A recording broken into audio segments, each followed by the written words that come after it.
Perkenalkan, nama saya Imam Marzuki dari Prodi TI. Di sini saya akan mempresentasikan hasil kerja praktek dalam mendiagnosa tanaman porang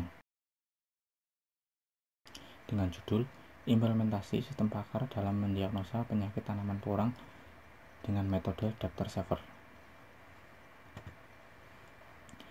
Latar belakang 1. Tanaman porang atau Amorphous muelleri merupakan salah satu tanaman umbi yang baru-baru ini banyak dikembangkan di masyarakat Indonesia. Walaupun dianggap baru di kalangan masyarakat, tetapi tanaman porang sendiri bisa menjadikan komoditas ekspor yang sangat menjanjikan bagi para petani. 2. Tanaman porang dalam budidayanya seringkali mengalami gangguan berupa penyakit yang dapat membuat tanaman rusak dan mati. Masyarakat mayoritas kehidupan bertani masih belum banyak mengetahui seluk-beluk tanaman yang dibudidayakan, sehingga menjadikan kegagalan panen yang sangat merugikan bagi para petani itu sendiri. 3. Pada umumnya kegagalan panen disebabkan karena masyarakat belum mengetahui secara pasti jenis-jenis penyakit yang menyerang tanaman petani dan bahkan masih ragu-ragu dalam menentukan jenis penyakit dengan gejala-gejala awal yang terjadi. Sehingga dengan adanya kendala-kendala yang terjadi sangat dibutuhkan para pakar dan para ahli tanaman dalam mengatasi kegagalan panen para petani yang disebabkan oleh penyakit yang menyerang dan merusak tanaman. 4. Salah satu solusi atau metode yang bisa digunakan untuk mendiagnosa penyakit tanaman porang adalah menggunakan sistem pakar. Tujuan penelitian adalah untuk merancang dan membangun suatu sistem pakar dengan metode Dr. Sever yang dapat dikembangkan lebih lanjut agar dapat memberikan informasi mengenai penyakit tanaman yang nantinya dapat digunakan untuk mengurangi risiko kegagalan panen.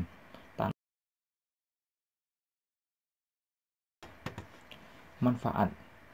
Penelitian ini diharapkan mampu memberikan beberapa manfaat sebagai berikut. 1.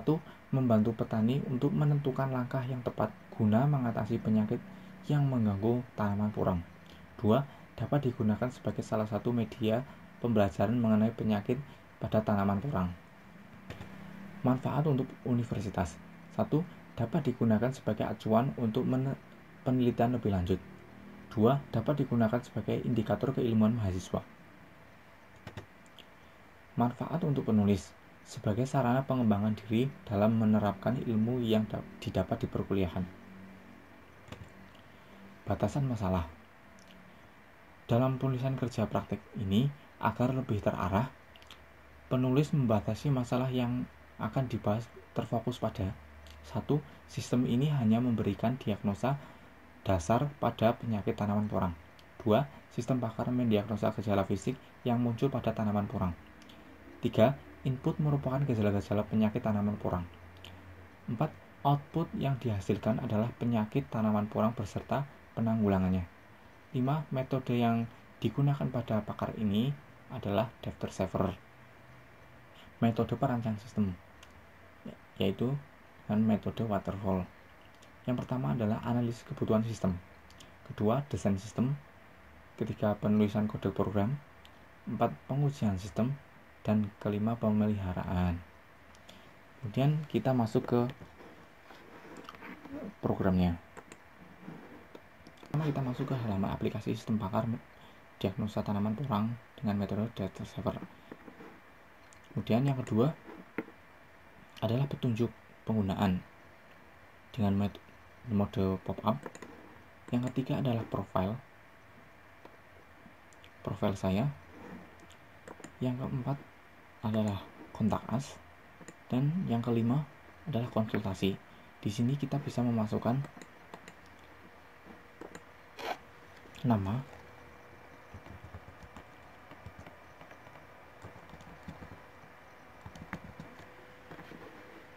kemudian kita klik tombol konsultasi. Kemudian kita akan dibawa masuk ke halaman gejala yang berisikan beberapa 9 gejala yang sudah kami data. Misal kita pilih salah satu, yaitu bercak.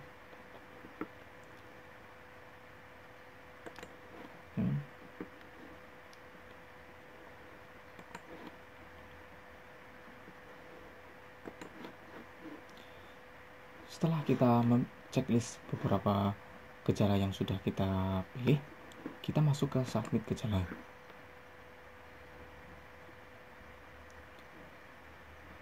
Kemudian mau pilih kembali atau langsung proses. Jika pilih kembali, kita akan masuk ke pilihan berupa gejala, atau jika proses, kita di sini kita masuk ke halaman akhir, yaitu penyakit dan solusinya. Yang kedua, yang di atasnya ini adalah salah satu gejala yang sudah dipilih sebelumnya dan hasil kepercayaan, yaitu bisa ditarik kesimpulan dari penyakit jamur ini dengan gejala yang terjadi, yaitu mendapatkan kepercayaan 49,9%. Selanjutnya kita masuk ke halaman admin. Pertama kita login admin.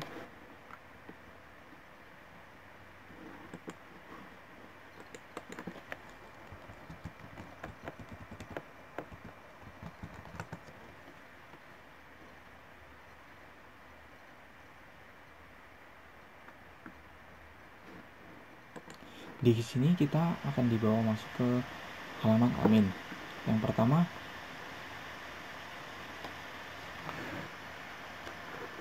tombol penyakit.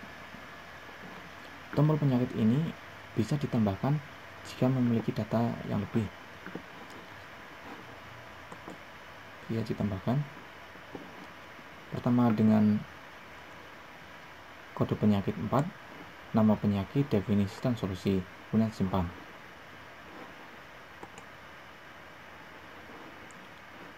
Dan yang selanjutnya kita masuk ke gejala. Ini juga bisa ditambahkan nama gejala dan bobot gejala. Untuk bobot gejala sendiri pada tanaman porang ini masih belum ada atau belum bisa ditentukan, karena memang tanaman porang ini tanaman baru dan masih belum banyak diteliti, jadi belum bisa untuk menentukan bobot pastinya.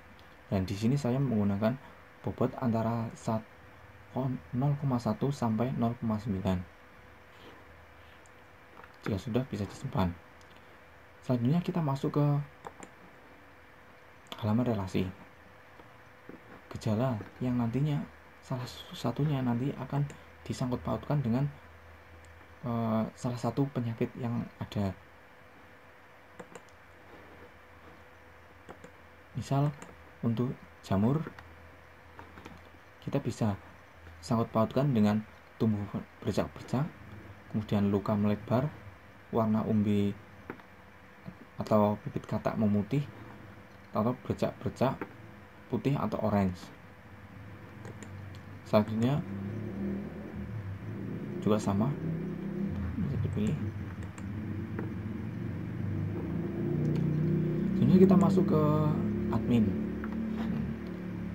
Admin di sini bisa kita tambahkan,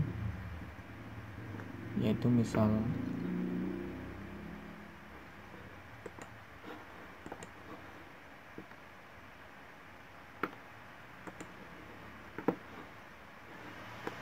kita masukkan nama,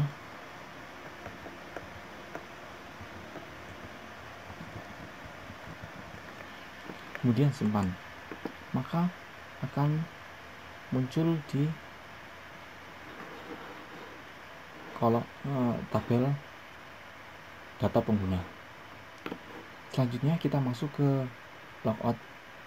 Untuk tombol logout ini kita akan masuk ke home page pertama, yaitu tampilan pertama kita masuk. Kesimpulan, berdasarkan dari hasil penelitian, maka dapat disimpulkan: 1. Rancangan bangun sistem ini mampu mengurangi resiko produksi sehingga dapat mempermudah dan membantu petani maupun masyarakat.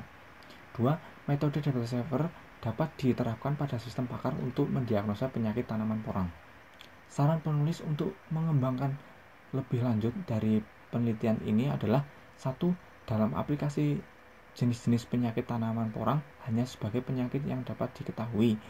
Harapannya kedepannya bisa digunakan untuk mengetahui lebih banyak penyakit tanaman porang lainnya, sehingga sistem pakar ini bisa lebih membantu para petani. 2. Meningkatkan visual dan fungsi penunjang atau fitur-fitur aplikasi serta penambahan kelengkapan informasi mengenai tanaman porang. Demikian presentasi dari saya. Sebelumnya saya ingin berterima kasih pada selaku pembimbing, yaitu Bapak Dian Asmarajati MKom, yang telah membantu saya untuk menyelesaikan kerja praktek ini. Yang kurang lebihnya, saya mohon maaf yang sebesar-besarnya. Assalamualaikum warahmatullahi wabarakatuh.